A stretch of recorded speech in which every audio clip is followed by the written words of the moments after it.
Welcome back to Expresso program में आगे बढ़ते हुए बात करेंगे कोरे कागज पर रंगों से फन पारे बनाने वाले फनकारों के हवाले से। पाकिस्तान में आपको मालूम है और हम बताते भी रहते हैं, लेके भी आते रहते हैं, ऐसे बहुत सारे आर्टिस्ट मौजूद हैं जिनकी हाथ की बनी तस्वीर हकीकत का गुमा देती हैं और देखने वालों को इन तस्वीर में जो रंग होते हैं वो अपने शहर में जकड़ लेते हैं। ऐसी ही एक बासलाहियत शख्सियत इस वक्त हमारी मेहमान है जिनसे हम बात करेंगे, जिनको तारीखी मकामात की तस्वीर को 3D पेंटिंग्स का रूप देने का हुनर हासिल है और क्या कमाल करते हैं वो। इस वक्त हमारे साथ आसिफ हुसैन साहब मौजूद हैं जो कि अपनी में भी एज कर्नल सर्व कर चुके हैं, कर्नल रिटायर्ड हैं, लेकिन उसके साथ साथ कमाल के आर्टिस्ट हैं, उन्हीं से बात करेंगे। बिल्कुल कर्नल साहब, बहुत शुक्रिया कि आपने अर्ली इन द मॉर्निंग हमें ज्वाइन किया। हम 3D पेंटिंग्स के हवाले से जब बात करते हैं, पाकिस्तान में ऑब्वियसली इसका ट्रेंड है और बहुत सारे जबरदस्त आर्टिस्ट हैं। आपने इस जो शौक है अपने, इसको एग्जीक्यूट किस तरह से किया?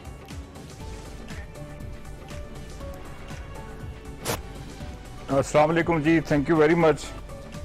यार ये निकल गया इसको। आप हमारे साथ लाइव हैं, इट्स ओके, आप बात कीजिए, आपकी आवाज आ रही है। बेसिकली मैंने ठीक है जी, बेसिकली मैंने स्टार्ट आज से कोई 20 साल पहले किया था इस आर्ट को, और इसको मैंने जो नाम दिया है, ये कोल्ड पोर्सलीन में मैं इसको स्कल्पचर बनाता हूँ।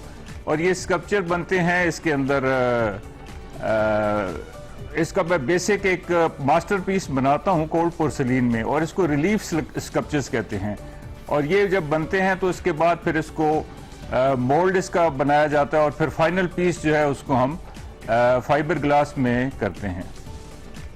ठीक है। अच्छा, ये एक तो मैंने कहा कि कुछ हमारे यंगस्टर्स के अंदर भी ये ट्रेंड है, लेकिन पाकिस्तान के अंदर अभी उतना ट्रेंड नहीं है। दुनिया भर में खासतौर पे हम अगर साउथ एशिया, चाइना, जापान वगैरह की बात करते हैं तो वहाँ पे बड़े कमाल आर्टिस्ट हैं, स्ट्रीट आर्टिस्ट हैं, जो स्ट्रीट पर बैठकर इस तरह से पेंटिंग्स बनाते हैं और 3D पेंटिंग्स बनाते हैं। जिस तरह से अभी हमारे साथ चूंकि आसिफ हुसैन साहब मौजूद है, इनकी टेक्निक बेसिकली क्या है वो हमें बता रहे थे। सर, आप अपनी टेक्निक के हवाले से बताइएगा, जो आप अपनी बात को कंटिन्यू कीजिए। जी हाँ, बेसिकली जो आप बात कर रहे हैं वो कर रहे हैं कि आप ये जो बनते हैं 3D, वो कलर्स में होता है, उनका जो एक इमेज है वो 3D जाता है। बट ये जो मैं बनाता हूँ ये फिजिकल हैं, दे आर इंट्रिंसिक, ये फिजिकल हैं और इनका जो कलर में नहीं होते बल्कि ये वर्चुअली बाहर निकले हुए होते हैं और इनको फील किया जा सकता है एज 3D। इसको जो आर्ट की दुनिया में वैसे तो इसको कहते हैं रिलीफ आर्ट है, और इसमें दो तरह के होते हैं, एक हाई रिलीफ होता है और एक होता है नॉर्मल रिलीफ। तो मेरा काम ज्यादातर हाई रिलीफ में है और इसी काम को मैं जो आगे कर रहा हूं, और अपनी ही मेरी टेक्निक है जिसके तहत मैं ये काम करता हूं। ये बहुत ही कमाल है, ये जो पिक्चर्स हम, और मुझे यकीन है कि ये कैमरा पिक्चर्स के साथ इंसाफ नहीं कर रहा जितनी ये टेक्निकली जितने स्ट्रॉन्ग इमेजेस ही होंगे। तो अब तो मैं जरूर ये जानना चाहूंगा, आपने सीखा कहां से, क्या आपने खुद से इसके ऊपर काम करना शुरू किया, नंबर 1? और ये उस तरह की पेंटिंग्स हैं जो मुझे लगता है आसिफ साहब जो शायद ब्रश से नहीं बनती होंगी, इसमें शायद आपको हाथ का इस्तेमाल करना पड़ता हो, लेकिन मैं चाहता हूं कि आप इस पे भी जरा हमें थोड़ा सा आगाह करें कि कैसे करते हैं आप ये। जी हाँ, जैसे पहले बताया, एक तो ये है कि ये फिजिकल बनाई जाती हैं, इनको स्कल्प्ट किया जाता है, स्कल्पचर्स की शक्ल में इनको बनाया जाता है। स्कल्पचर की शक्ल में जब ये पहला पीस बन जाता है और उस पर तकरीबन अब मुख्तलिफ पेंटिंग्स हैं या मुख्तलिफ जो वर्क पीसेज हैं उनको मुख्तलिफ टाइम लगता है। यानी अब जैसे ये पीटर द ग्रेट की एक पेंटिंग आपको सामने नजर आ रही है, इसको तकरीबन 2-2.5 महीने लगे। जब ये फाइनल तैयार हो जाता है तो उसके बाद फिर इसका मोल्ड, और फिर वो जैसे मैंने ऑलरेडी बताया है कि मोल्ड के बाद ये फिर फाइबर ग्लास में चला जाता है और उसके बाद दोबारा फिर इसके ऊपर पेंट किया जाता है। फिर मेरी एक पेंटर्स की पूरी एक टीम है जो कि इसके ऊपर काम करती है और इनको मेरी अंडर सुपरविजन ये सब को पेंट किया जाता है। बेसिकली जो मेरी गैलरी है इसका नाम है नोस्टैल्जिया गैलरिया, रावलपिंडी इस्लामाबाद के संगम के ऊपर मैंने ये गैलरी बनाई हुई है लोगों को, ताकि वो आके देखें। और इसी गैलरी में मेरा काम डिस्प्ले भी है, और मैं और भी चाहता हूं कि ये किसी और नेशनल लेवल के ऊपर इसको डिस्प्ले किया जाए ताकि आम पब्लिक के लिए ये एसेसिबल हो और सारे आके इसको देख सकें। आशिफ साहब, जिस तरह से आपने कहा कि आपका काम ऑब्वियसली बहुत डिफरेंट है और हम टीवी स्क्रीन पर भी देख रहे हैं कि आम पेंटिंग्स की तरह नहीं है बल्कि प्रॉपर इसको बनाया जाता है। अब जिस तरह से आपने बात की, क्या आपने ये प्रॉपरली कहीं से सीखा और क्या पाकिस्तान में ऐसे इंस्टीट्यूशंस हैं जो इस तरह का आर्ट लोगों को सिखा रहे हैं या यंग लोगों को सिखा रहे हैं? जी, बेसिकली ये मेरा ज्यादातर जो काम है, पहले तो बात यह है कि मैंने कहीं से कुछ सीखा नहीं है या मेरा कोई फॉर्मल आर्ट की एजुकेशन नहीं है। ये काम मैंने अपने तौर पे शुरू किया था और पहले मैंने फ्लावर मेकिंग से शुरू करते हुए आहिस्ता आहिस्ता इसको मैं स्कल्पचर की तरफ लेके आया हूँ। अच्छा। और मैं खुद इसको सिखाना चाहूंगा, लोग अगर सीखना चाहें इसको तो वेलकम। ये और आर्ट है और इसको चूंकि आप कर रहे हैं तो आप तक मुंतकिल होना चाहिए। बेहतरीन, बिल्कुल होना चाहिए, बिल्कुल होना चाहिए। और क्या दुनिया में इसका कोई मजीद एक्सपोजर है? अगर हम कमर्शियल पॉइंट ऑफ व्यू से बात करते हैं, चूंकि खास तौर पे जो जिनका ताल्लुक वेस्ट से होता है वो आर्ट के बड़े कदरदान लोग होते हैं। हमारे मशरक में और खास तौर पे हमारे मुल्क में आर्ट की उतनी कदर नहीं है जितनी होनी चाहिए। तो आपको लगता है कि मुस्तकबिल के अंदर इसको कमर्शियल पर्पस के लिए एक्सपोर्ट भी किया जा सकता है आपकी पेंटिंग्स को, और इससे अच्छा ज़र मुबादला भी कमाया जा सकता है? इसके अंदर एक तो यही खूबसूरती है कि एक पीस को इसके मल्टीपल पीसेस बन सकते हैं, बट हर पीस के अंदर ये खुसूसियत होती है कि वो इंडिविजुअली ट्रीट किया जाता है। यानी जब एक पीस बनता है, जो मैं पीस बनाता हूँ, और उसके बाद जब उसका मोल्ड बन जाता है और मोल्ड बनने के बाद जब उसके मल्टीपल पीसेस निकल आते हैं फाइबर ग्लास में, लेकिन उनको फिर ट्रीट किया जाता है, हर पीस को इंडिविजुअली पेंट किया जाता है और हर पीस के ऊपर इंडिविजुअल उसकी होती है।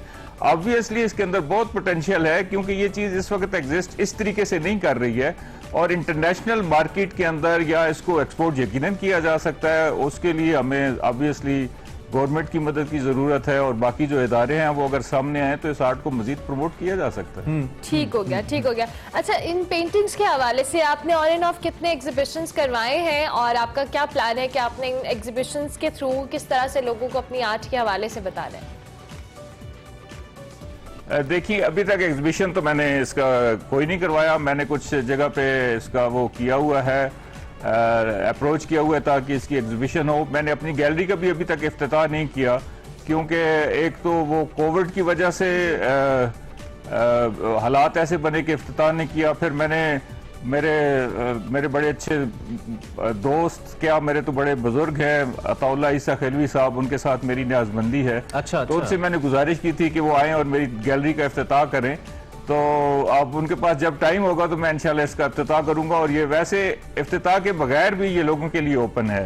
और इसके अलावा अगर किसी इंटरनेशनल फोरम के ऊपर इसको एग्जिबिट किया जाए तो that would be wonderful. Definitely this is the platform. In fact आप एक्सक्लूसिवली चूंकि हमारे साथ मौजूद हैं और हमें जान के अच्छा लगा कि इससे पहले कहीं अगर आपने एग्जिबिट नहीं किया तो हमें ये मौका मिल रहा है कि हम आपके काम को दुनिया को दिखाएं, जो कि आपका काम बड़ा शानदार है। अच्छा, चूंकि आपने कहा कि आप इसको स्कल्पचर के ऊपर काम करते हैं तो जाहिर बात है फिर मुख्तलिफ ऑब्जेक्ट्स को बनाने के लिए बड़ी मेहनत और बड़ा वक्त चाहिए। तो क्या सारा काम इस पे आसिफ साहब हाथ से ही होता है या इसमें कोई मशीन्स भी इन्वॉल्व होती हैं?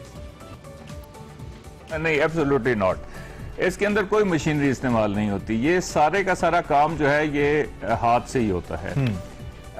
इसके खैर काफी सारे मराइल हैं जिनके अंदर से ये गुजरता है और जो मेन इंग्रेडिएंट है जिसको मैं इस्तेमाल करता हूँ इसके लिए, that is known as cold porcelain.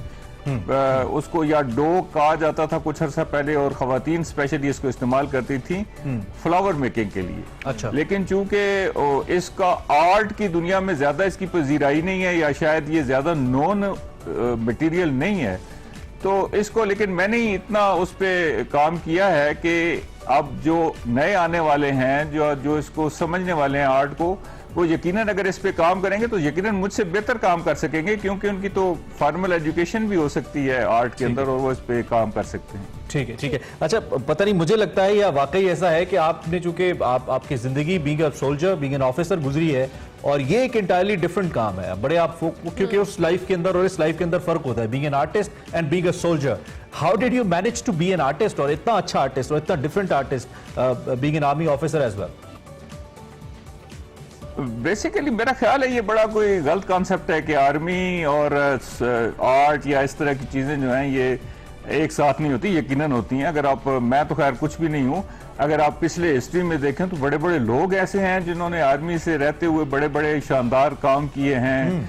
Shafiq, general Shafiq हैं, मज़ार निगार हैं, दूसरा क्या नाम है, ज़मीर जाफरी हैं, कर्नल मोहम्मद खान हैं, और इस तरह के। और इसके अलावा अगर एयरफोर्स में देखा जाए तो ग्रुप कैप्टन हुसैनी है जिनकी पेंटिंग बहुत कमाल की हैं।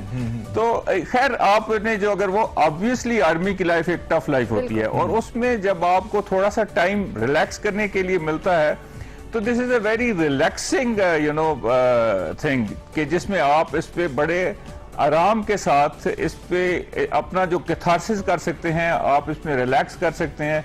और जब भी आपको टाइम मिलता है तो आपको दोबारा अपनी एनर्जी को बहाल करने के लिए आर्ट का अगर सहारा लेते हैं तो बहुत अच्छा कॉम्बिनेशन। बेसिकली आपको आर्ट थकाता नहीं है बल्कि मजीद एनर्जी देता है, दैट इज द पॉइंट। अच्छा ठीक है, कल साहब आप इन दी एंड जो यंगस्टर, जो यंग जनरेशन आपको देख रही है, क्योंकि आपने खुद भी कहा कि आप चाहते हैं कि आर्ट आगे शिफ्ट हो, यंग जनरेशन इसको करे, whoever is watching you right now, आप उसको बीइंग एन आर्टिस्ट क्या कहेंगे अपने काम को लेकर, जो भी कुछ कहना चाहें, प्लेटफॉर्म आपका। जी, मैं तो पहले भी एक दो प्रोग्राम में कह चुका हूं कि इसको एक करिकुलम का हिस्सा बनाना चाहिए। मुख्तलिफ जो आर्ट के इंस्टीट्यूट हैं वहाँ पे इनको रखना चाहिए, और मैं अपनी सर्विसेज दे सकता हूँ, या मैं अगर मुझे मौका मिला तो मैं सोच रहा हूँ कि कोई एकेडमी बनाई जाए ताकि नए आने वालों को जो आर्ट के अंदर ज़्यादा इंटरेस्ट लेते हैं उनको ये चीज़ सिखाई जाए और इसको आगे चलाया जाए। ये बड़ी एक खूबसूरत चीज़ है, और ये बड़ा आपको इसको बड़ी अकम्पलिशमेंट की फीलिंग आती है जब आप ये काम करते हैं। बिल्कुल ज़बरदस्त, thank you very much colonel साहब, बहुत शुक्रिया कि आपने अर्ली इन द मॉर्निंग में ज्वाइन किया। बड़ा ज़बरदस्त आपका काम है, और हम मेक श्योर करेंगे जब हम विजिट करें तो आपकी गैलरी पे ज़रूर आएँ, क्योंकि पिक्चर्स में तो ये आर्ट हमें बहुत खूबसूरत लग रही है, लेकिन जब हमें लाइव देखने को एग्जैक्टली तो बड़ा एक डिफरेंट एक्सपीरियंस होगा। Thank you very much, thank you for being with us. Asif Mahmood साहब हमारे साथ मौजूद थे, 3D आर्टिस्ट हैं। इनकी तर्ज का काम पाकिस्तान में भी बकौल इनके और बाकी दुनिया में भी नहीं हो रहा या बहुत ही कम हो रहा है, और काम इनका कैसे हमने आपको दिखाया भी। आप भी जरूर इसको फॉलो भी कीजिए, और अगर अच्छा लगता है तो then definitely you can go to his gallery as well. Rawalpindi Islamabad के लोग तो जा ही सकते हैं। इसमें मजीद भी हम ऐसे आर्टिस्ट के साथ बात करते रहेंगे, आपको मिलवाते रहेंगे। ये टेक ब्रेक।